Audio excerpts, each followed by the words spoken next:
Existe uma cena nos livros de Harry Potter que os filmes nunca tiveram coragem de mostrar. A tia Petúnia cortando o cabelo de Harry rente à cabeça. Não como punição, como rotina, deixando só uma mecha na frente para cobrir a cicatriz, e o cabelo crescia de volta durante a noite. Era a primeira manifestação de magia que Harry nunca soube explicar. Nos filmes, isso virou curiosidade engraçada. Na nova série da HBO, a cena é agressiva, incômoda, quase violenta. E quando você vê essa diferença de tratamento, entende algo que muda tudo. Os filmes não cortaram essas cenas por descuido, foi uma escolha deliberada. E entender por que essa escolha foi feita revela exatamente o que a série está tentando fazer diferente, e por que os fãs dos livros reagiram ao trailer com uma palavra só: finalmente.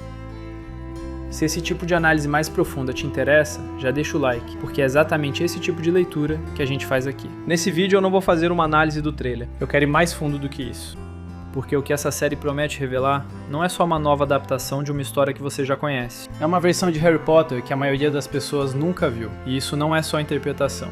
O próprio John Lithgow, que interpreta Dumbledore, já disse que a série vai explorar tudo aquilo que os filmes nunca tiveram tempo de mostrar. E no final desse vídeo você vai entender por que o Harry que os filmes mostraram, apesar de ser icônico, era uma versão suavizada. Uma versão mais fácil de vender. E por que a versão real do personagem é muito mais poderosa do que qualquer cena sobre quadribol, com vassoura ou varinha. Porque Harry Potter nunca foi apenas a história de um menino especial. É a história de uma criança humilhada que quase foi convencida de que não tinha valor e que precisou reaprender a existir. É a história de uma multidão de pessoas comuns que resistem a um grupo de especiais violentos. E isso já não é só fantasia, isso é drama moral.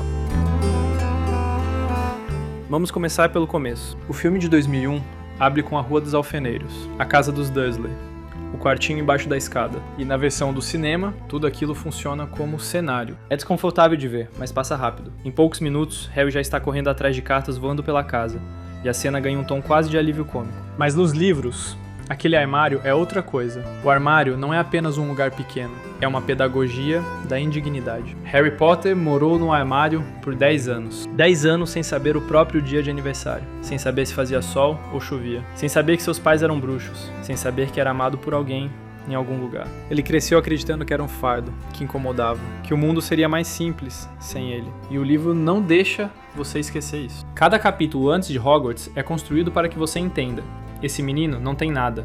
Não tem amigos, não tem história, não tem identidade. Ele não é um herói esperando ser descoberto. Ele é uma criança que aprendeu a ocupar o mínimo espaço possível. E isso é uma das coisas mais duras que um ser humano pode aprender cedo demais. A arte de diminuir a própria presença para não incomodar quem deveria amá-lo. Harry não começa sua história apenas pobre de afeto. Ele começa moralmente esmagado por adultos que fizeram da humilhação uma rotina. Os filmes precisaram comprimir tudo isso em uns 15 minutos de tela. A série tem 8 episódios inteiros para construir esse Harry. E isso muda completamente o peso de tudo que vem depois. Uma das cenas que mais chamou a atenção no trailer foi Harry numa escola trouxa. Parece simples, mas essa cena existe no livro e nunca foi para os filmes. E ela importa mais do que parece. Porque na escola trouxa, Harry não era um garoto quieto que simplesmente não tinha amigos. Ele era ativamente excluído. Dudley Dursley e a turma dele faziam disso um esporte. Perseguiam Harry nos corredores, bloqueavam a entrada das salas, afugentavam qualquer criança que tentasse se aproximar. Harry cresceu sem um único amigo.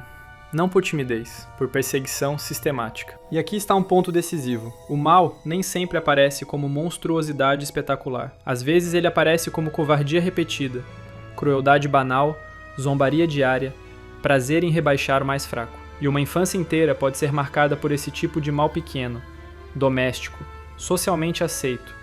Justamente o tipo de mal que quase ninguém leva a sério, até que já tenha destruído biografias por dentro. E existe um detalhe específico nos livros que os filmes jamais mostraram: o cabelo. Harry tinha o cabelo cortado rente à cabeça pela tia Petúnia, exceto por uma mecha na frente, que ela deixava crescer para cobrir a cicatriz. Mas o cabelo de Harry crescia de volta durante a noite, sempre. Era a primeira manifestação de magia que ele nunca soube explicar. A série parece abraçar o desconforto de verdade. A cena de Petúnia cortando o cabelo do Harry não é rápida ou cômica.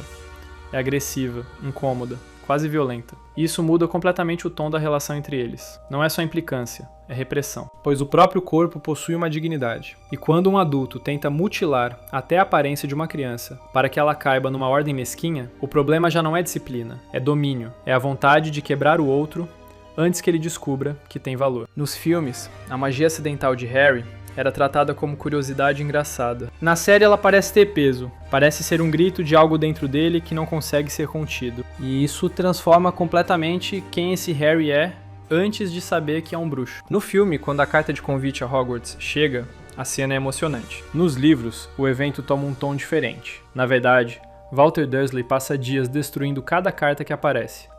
Elas chegam pela chaminé, debaixo da porta, dentro dos ovos. Harry nunca tinha recebido uma carta na vida. Nunca tinha recebido nada endereçado a ele. E quando ele vê o próprio nome naquele envelope, Sr. H. Potter, o quarto debaixo das escadas. Algo acontece que vai além da curiosidade. É a primeira prova concreta de que alguém, em algum lugar, sabe que ele existe. Não como o sobrinho problema dos Dursley. Não como o garoto estranho que faz coisas inexplicáveis. Como Harry Potter. Uma pessoa com nome, com endereço, com um lugar específico no mundo. Ele não está mais desterrado. Algo novo nasce. Um sentido de pertença. Essa carta não é apenas convite. É reconhecimento. É quase um ato de justiça. Depois de anos sendo tratado como excesso, Harry recebe, pela primeira vez, a notícia de que sua existência não é um erro. Nos filmes, isso passa em segundos. Na série, com tempo e espaço para respirar, essa cena pode ser uma das mais poderosas da história inteira, porque não se trata de magia, se trata de pertencimento. E pertencimento não é luxo emocional, é uma necessidade da alma. Se você está aqui até agora, é porque esse tipo de leitura faz sentido para você. Se inscreve no canal, porque é exatamente isso que a gente faz aqui. Mas aqui vale a pena pausar e perguntar: se essas cenas geram tanto impacto, por que os filmes precisaram suavizá-las? Não foi preguiça, não foi falta de talento, foi uma decisão consciente. E ela revela algo muito importante sobre a diferença entre entreter uma geração e confrontá-la com a verdade moral de uma história. Eu vou te explicar isso agora.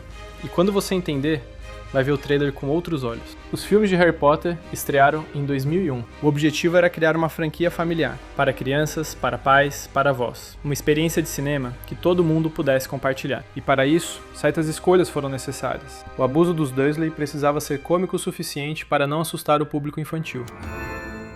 Up! Get up! Why don't you just cook the breakfast and try not to burn anything? I'm warning you now, boy. Any funny business.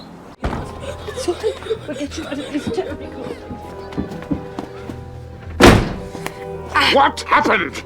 A pobreza emocional de Harry precisava ser rápido o suficiente para chegar logo na magia. O sofrimento precisava ter um nível palatável. E funcionou. Os filmes são clássicos, são amados, criaram uma geração inteira de fãs. Mas existe um custo nessas escolhas. Quando você suaviza o sofrimento de Harry antes de Hogwarts, você também suaviza o que Hogwarts significa para ele. Nos filmes, Hogwarts é incrível, mágica, encantadora. Nos livros, Hogwarts é a salvação. É a diferença entre admirar um lugar bonito e finalmente encontrar um lugar onde você respira. E aqui está a questão moral central. Se o inferno doméstico de Harry vira apenas prólogo leve, então a redenção dele também pede profundidade. Porque a alegria verdadeira só revela toda a sua grandeza quando você entende o tamanho da noite que veio antes. Sem a ferida, o consolo vira decoração. O trailer da HBO deixa claro que a série vai mostrar cenas nunca antes vistas na tela, como Harry sendo intimidado na escola trouxa pelos colegas. Exatamente o tipo de detalhe que os filmes precisaram cortar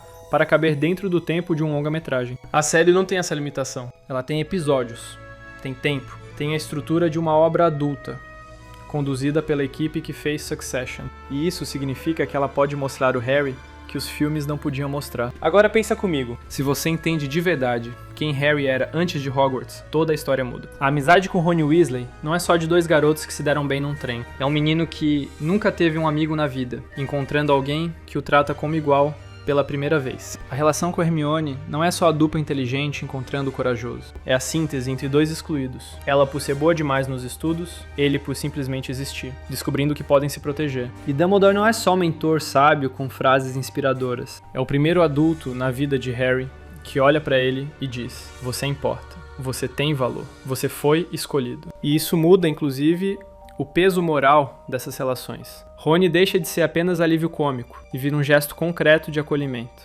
Hermione deixa de ser apenas a inteligência do grupo e vira aliança contra a hostilidade do mundo. E Dumbledore deixa de ser somente um mestre carismático para se tornar a figura de autoridade, que devolve ordem ao coração de um menino que aprendeu cedo demais a desconfiar de todos os adultos. E como a ordem é necessária às crianças em formação, todas essas relações têm um peso completamente diferente quando você sabe de onde Harry veio. Nos filmes você torceu por ele. Na série, se fizerem um trabalho que precisam fazer nas primeiras horas de conteúdo, você vai sentir o alívio com ele. É uma experiência emocional completamente diferente, e talvez até mais do que emocional, uma experiência de reparação. A série tem como proposta dar vida a tudo o que acontecia nos bastidores da história, mas que nunca foi visto nas telonas. Isso é exatamente o que os fãs dos livros esperavam por 25 anos. Não uma repetição dos filmes com elenco novo. Uma versão que finalmente tem espaço para mostrar o que estava escrito nas páginas e nunca chegou às telas. A série promete mostrar Harry e Rony simplesmente relaxando na sala comunal, comendo marshmallows perto da lareira. Cenas que não movem a trama, mas constroem o universo. Porque Hogwarts nunca foi só sobre enfrentar o mal iminente. Era sobre pertencimento, sobre amizade e sobre finalmente ter um lugar seguro. E aqui está um dos pontos mais belos de Harry Potter. O bem não aparece apenas nas grandes batalhas. Ele aparece também na refeição partilhada, na conversa ao lado da lareira, no professor que protege, no amigo que espera, na torcida pela equipe de quadribol, no lugar onde você finalmente pode baixar a guarda. O mal destrói, o bem, quase sempre, reconstrói silenciosamente. E esse é o ponto. O que fez Harry Potter ser um fenômeno não foi a magia. Foi que uma geração inteira de crianças leu aquele livro e sentiu, pela primeira vez ou não, que havia um lugar no mundo onde elas pertenciam. Onde ser estranho não era um defeito, era um passaporte. No mundo que humilha tanta gente por ser fraca, inadequada, tímida, estranha ou diferente, Harry Potter ofereceu algo moralmente precioso, a possibilidade de dignidade. E para transmitir isso de verdade na tela, você precisa mostrar de onde Harry veio. Você precisa que o espectador sinta o armário antes de sentir o grande salão. Os filmes criaram uma das franquias mais amadas da história, mas eles fizeram isso simplificando um personagem que era, no fundo, muito mais complexo